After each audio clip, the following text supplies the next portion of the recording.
Halo semuanya, kembali lagi bersama gue Orin di film Bagusku. Gimana kabar kalian semua? Semoga dalam keadaan sehat ya. Kali ini gue ingin menyampaikan ikut berbelasungkawa atas musibah yang terjadi pada kapal selam KRI Nanggala 402. Semoga amal ibadah mereka diterima dan diberi tempat terbaik di sisi Allah Subhanahu wa taala. Dan semoga semua anggota keluarga korban juga diberikan ketabahan dan kekuatan dalam menghadapi cobaan ini. Sebelumnya, alangkah baiknya kita bacakan surat Al-Fatihah sebagai doa kepada seluruh anggota kru kapal selam KRI Nanggala 402.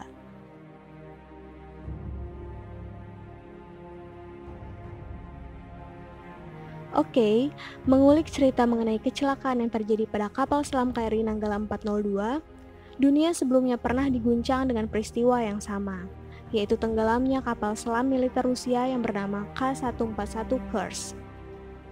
Kecelakaan tersebut terjadi pada tanggal 12 Agustus tahun 2000, tepat sesaat kapal Kursk hendak menjalankan latihan perang gabungan di Laut Barents. Kecelakaan tersebut memakan 118 korban jiwa dan menjadi tragedi kemaritiman terbesar dalam sejarah dunia. Kecelakaan yang terjadi pada kapal Kursk menjadi perhatian besar bagi mata dunia.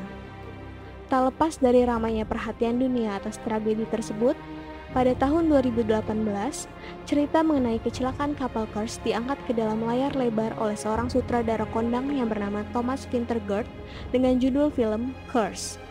Penasaran apa yang sebenarnya terjadi dengan kapal selam Kursk?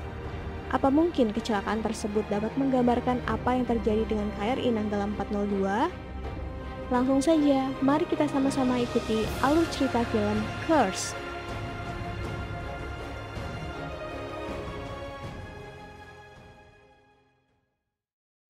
Film diawali dengan memperlihatkan Letnan Mikhail Averin sebagai perwira angkatan laut Rusia sedang bermain dengan anak pertamanya di rumah.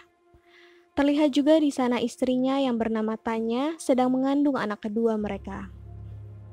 Scene berpindah memperlihatkan Mikhail dan para angkatan laut lainnya sedang menunggu keputusan pembayaran upah kerja yang sudah beberapa bulan belum dibayarkan, akan tetapi setelah lama menunggu, ternyata pada bulan tersebut gaji mereka masih urung untuk dibayar. Beberapa hari setelah itu, salah satu teman sesama angkatan laut Mikhail menikah dengan pujaan hatinya. Mikhail dan istrinya tampak hadir pada pernikahan itu. Di sana juga terlihat ramai tamu yang datang dan semuanya adalah para tentara angkatan laut Rusia dengan pasangannya masing-masing. Mereka semua tergabung dalam satu kesatuan tugas pada kapal selam militer K-141 Kursk. Pada pesta pernikahan itu, Mikhail dan teman-temannya tampak terlihat kompak dan bersemangat, sembari bernyanyi menunjukkan solidaritas dan jiwa korsa yang kuat.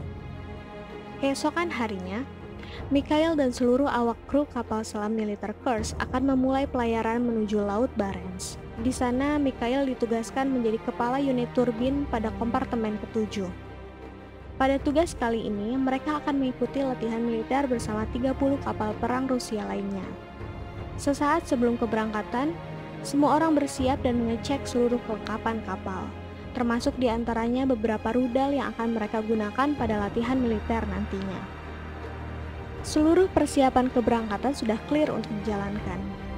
Generator, turbin, dan mesin utama kapal sudah siap untuk dinyalakan.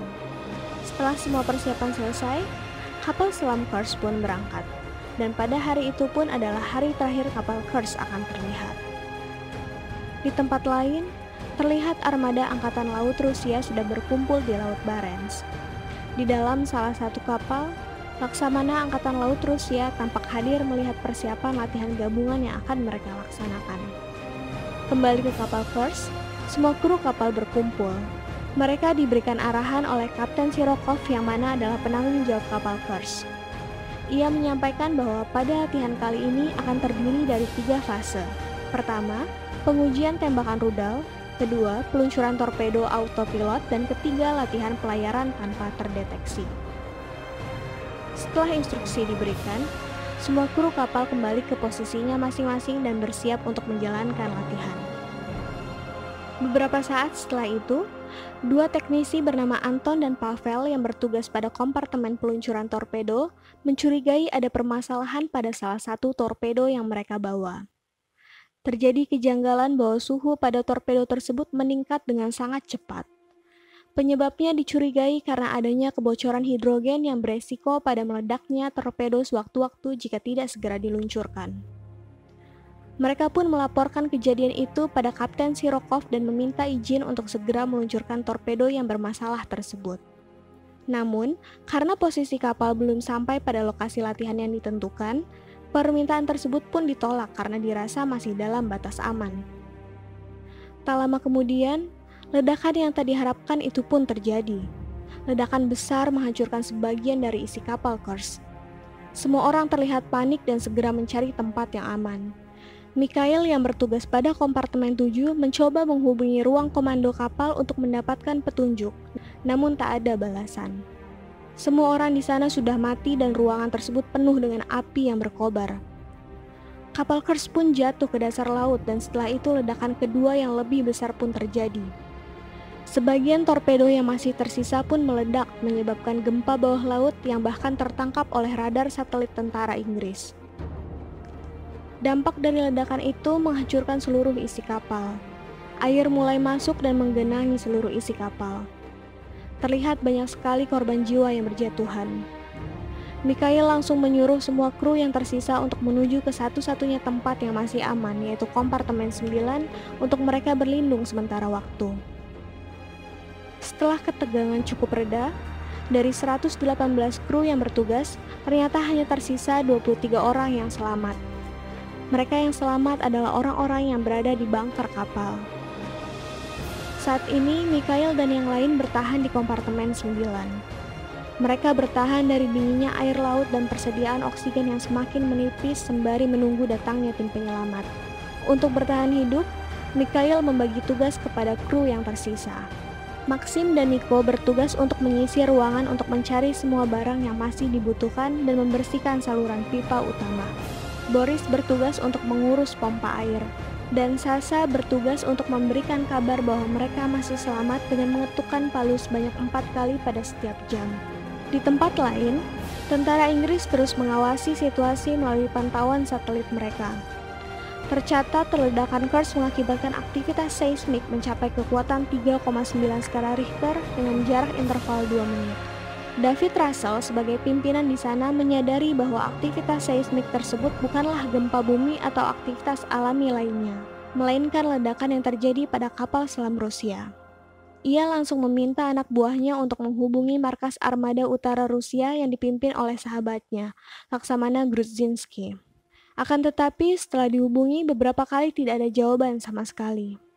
Kembali ke kapal, salah satu penghubung pipa mengalami kebocoran hingga membuat seluruh ruangan hampir tenggelam. Air terus bergerak naik dan sudah hampir mencapai 1,5 meter. Mikhail mencoba memperbaiki kebocoran tersebut. Ia menyelam dan memperbaikinya menggunakan beberapa kunci. Setelah kebocoran dapat teratasi, Boris menghidupkan pompa air untuk menarik air tersebut keluar. Namun pompa air tersebut tidak dapat berjalan dengan semestinya, sehingga hanya membuat mereka dapat bertahan beberapa waktu. Psikologi dari para kru juga diuji selama kecelakaan Kursk. Seperti Leo yang terus saja merasa putus harapan dan menganggap ini adalah akhir dari segalanya. Mikhail sebagai leader di sana mencoba menasihatinya dan menyemangatinya. Tim penyelamat Rusia mulai bergerak. Dengan menggunakan kamera bawah laut, mereka mencari dan menemukan kapal Kursk yang sudah hancur tak berbentuk. Mereka juga mencari keberadaan kru, apakah masih ada yang selamat atau tidak. Dengan menggunakan sensor suara, mereka mencoba mendengarkan tanda-tanda dari anggota kru yang masih selamat. Pada awalnya mereka tidak menemukan tanda apapun, namun setelah beberapa saat, mereka mendengar dentuman palu yang menandakan bahwa masih ada di antara anggota kru yang masih selamat. Setelah mendengar tanda tersebut, mereka bergerak dengan langsung mengirimkan kapal penyelamat ke lokasi kejadian.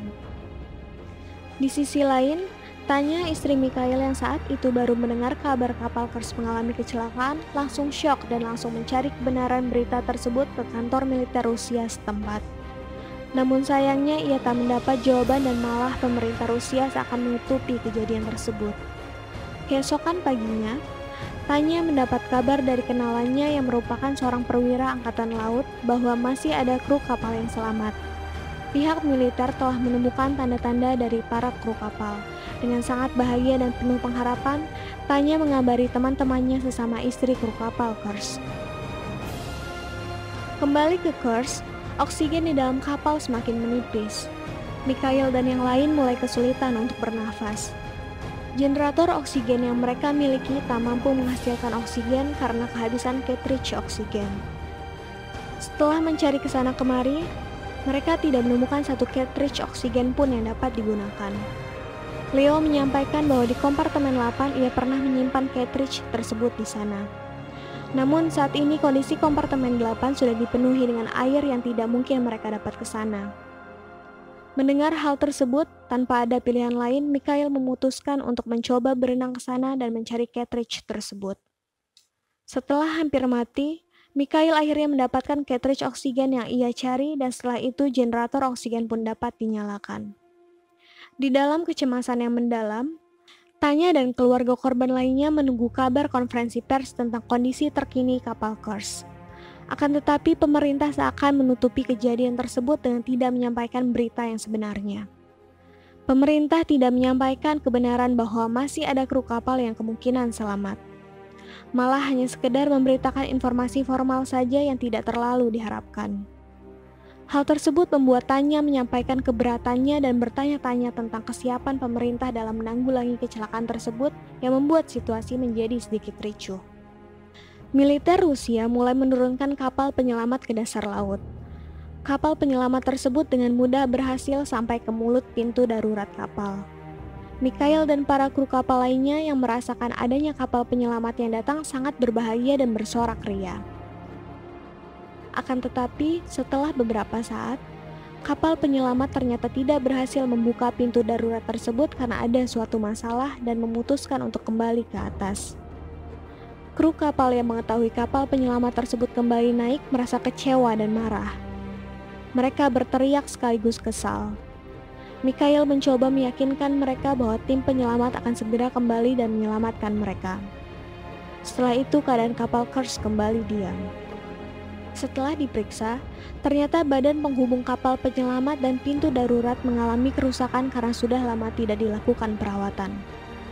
Mereka mencoba memperbaiki dan kembali turun ke dasar laut mencoba melakukan penyelamatan. Namun untuk kedua kalinya, mereka gagal membuka pintu darurat tersebut. Kecewa dengan kegagalan yang kedua kalinya, Laksamana Grudzinski menghubungi sahabatnya David Russell, perwira Angkatan Laut Inggris untuk meminta bantuan. Militer Inggris yang sudah sejak awal terus memantau perkembangan kecelakaan tersebut langsung menyambut baik hal tersebut. Konferensi pers pun diadakan bahwa tentara Inggris akan membantu penyelamatan kapal selam Kursk Rusia yang tenggelam. Berita itu sampai ke telinga Laksamana tertinggi militer Rusia. Pada konferensi balasannya, atas nama pemerintah, Laksamana tertinggi militer Rusia menyampaikan akan mempertimbangkan tawaran tersebut. Hal ini dikarenakan rasa malu dan gengsi atas ketidakmampuan Rusia dalam menanggulangi sebuah kecelakaan. Wajar saja, pada masa itu Rusia adalah salah satu negara dengan kekuatan militer terkuat yang dapat disejajarkan dengan Amerika Serikat. Bahkan Laksamana tertinggi militer Rusia dalam konferensi persnya mengatakan bahwa kapal penyelamat Inggris itu pun tidak lebih baik dari yang dimiliki Rusia saat itu, sehingga bantuan yang akan mereka berikan tidak akan berdampak begitu jauh. Scene berpindah dengan David Russell dan kapal penyelamat Inggris sudah hampir mencapai lokasi kejadian kecelakaan. Di sisi lain, Laksamana Grudzinski secara tiba-tiba dicopot untuk sementara waktu dari jabatannya karena mencoba meminta bantuan dari negara lain tanpa persetujuan pemerintah Rusia dan Laksamana tertinggi Rusia. Kapal Inggris yang sudah mendekat belum diperbolehkan untuk melakukan penyelamatan sampai waktu yang belum ditentukan. Karena Rusia masih yakin bahwa mereka dapat melakukan penyelamatan tanpa bantuan negara lain. Meskipun David Russell telah menyampaikan teknologi yang dibawanya adalah teknologi terbaru dan dalam waktu singkat dapat melakukan penyelamatan, Rusia tetap menolak tawaran tersebut dan bersikukuh dapat menyelamatkan sendiri tanpa adanya bantuan negara lain. Kembali ke kapal, para kru kapal Kursk sudah mulai berhalusinasi dan kondisi mereka semakin memburuk. Mereka menyemangati diri dengan bernyanyi meskipun air di dalam kompartemen semakin meninggi. Di samping itu, Pemerintah Rusia mencoba untuk ketiga kalinya melakukan penyelamatan dengan menggunakan kapal penyelamat milik mereka. Akan tetapi, seperti yang sudah diduga, mereka tidak bisa membuka pintu darurat dan kembali ke atas dengan percuma. Melihat hal itu, dengan terpaksa militer Rusia memperbolehkan tentara Inggris yang sudah ada di lokasi untuk melakukan penyelamatan keesokan paginya.